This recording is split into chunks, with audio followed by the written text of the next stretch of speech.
Hello, my name is Sian Davis. We're here in Rukungiri, Uganda. I work for an organisation called Biojemmss. Biojemmss is a Christian children's organisation. We work with children both in Rukungiri and in Kampala, which is the capital. This week we've been doing a children's Bible week. It's been the first time we've done it and it's been absolutely incredible. We have planned for 300 children. Yesterday we had more than 348 children. They've been divided into three groups. So we've done from the 4 to 6s, the 7 to 10s and the 11 to 14s. Each of them have been learning about the basics about God, about his laws. We have budgeted for 300 children. Those of you who bought tickets out there, you had bought one ticket for 12 children. We were looking forward for 300. We've had more than 300. Yesterday we had 348. We're expecting even more tomorrow. It's been absolutely incredible. We had planned for the camp to really teach the basics of the Christian faith. If you can hear in the background, church is going on. They are shouting in church. They are proclaiming the Lord's name and that he is victorious. However, sometimes they don't even grasp the basics, especially small children, of what they're accepting. So we've been teaching the basics of the Christian faith. We've been teaching them how to rejoice and have joy in the Lord by playing lots of games and activities, teaching them about fellowshipping and getting on with each other.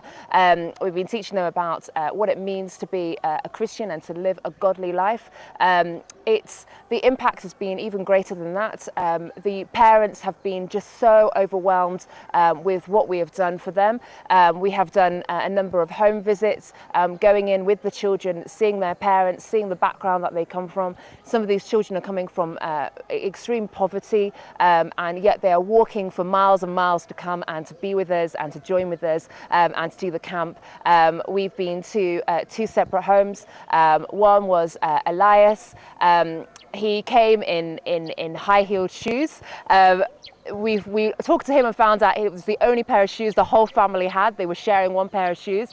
They were so uncomfortable. He was falling over in all the games. So that night we went and we bought a pair of shoes for him. We went back as a family. We talked to them.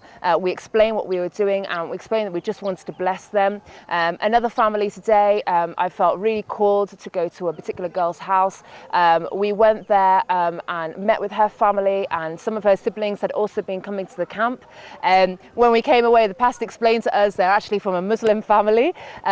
It's actually been that the father has been very against them coming to church, on occasions he's been beating his children for attending church, and we were just part of the picture where he realized that the church was a place where he could be blessed, he could learn about Jesus. It was just an incredible experience and very much of God that we had gone there, and that now he'll be encouraging his children to come to church. He'll be encouraging his wife to come to church. It was just an incredible experience to be part of. In some ways, I think the camp was just beyond what we had ever anticipated. We had, before we came, this was really God working. We were going to come without a vehicle. We're going to travel by public means. So many things went wrong in Kampala. We ended up bringing a vehicle. It was such a blessing. On the road, we went past the bus that we were actually going to be on. It had crashed off the side of the road. So we praised God that actually we had gone by private means. By the time that we actually came here, we realized that we desperately needed private transport. Every morning we've been getting up, we've been photocopying for the small kids, like coloring and all their activities. We've been up and down, just getting more supplies as more children have turned up, particularly the porridge and the bread time. Every day we've run out of rolls. We've had to go back to town 2 or 3 times to get further packets of bread for the kids. We've started at 9 o'clock and plan to finish at about 12. We've been running over maybe to about 1. In that time, we've done memory verse, we've done competitions, we've done teaching, we've particularly used ministry books by TNT, which have been absolutely incredible. We've been able to apply them to this context and help them to understand them from their culture and their point of view. We've been working with Rukanjiri Community Church. It's a local church here. We've been working with their leaders.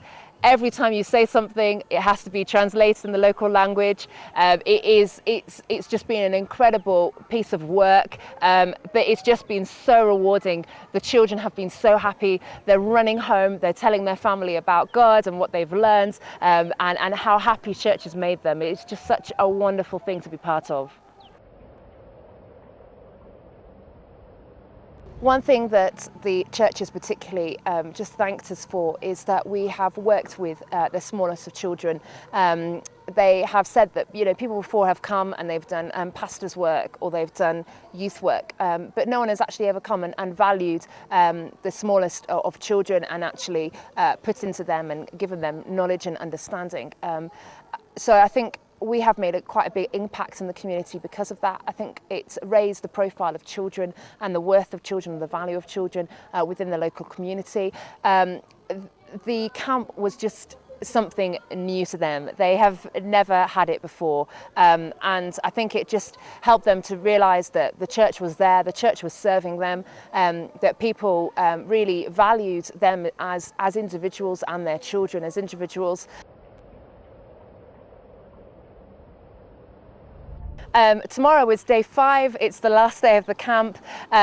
We are taking all the vouchers with the greetings from the sponsors. We're going to read them out and explain to children exactly where the money has come from, who is really thinking of them and praying for them. I just want to thank you all of those that support Biojemmss. That's the everyday children that we live with day in, day out. They have faithfully been giving, faithfully been praying, those that read our newsletters, those that keep up with our news and really put it to their mind and put it to their hearts. Those who have given to the camp, it has been beyond what we could have ever imagined. It's just, for me, I've even been moved. It's been incredible. So thank you very much for your support. We're hoping to do this again, and the children will be even greater in number. So yeah, watch this space. Uganda, the Pearl of Africa.